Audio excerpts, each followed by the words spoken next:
Hey everybody, this is a quick video in case you have a Miele brand washing machine and you're getting an F12 error.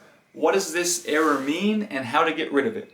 So let's get right into it. The F12 error is a water intake error or a water intake fault. So that means that at whatever step it is in the process of washing, it tries to fill up with water, tries to intake water, it gives itself a certain amount of time to do it. And after that time is up, it doesn't have enough water, it says, oh, there's something wrong here, and it throws up a fault.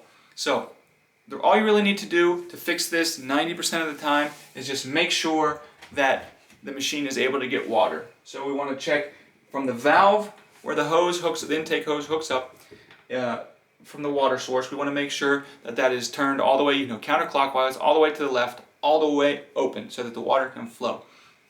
Then that hose that takes the water to the back of the machine, we want to make sure there are no kinks or bends in the machine, in the hose. Also, like sometimes when you push the machine up against the wall, you can end up kinking or even smushing the hose so that the water can't flow properly.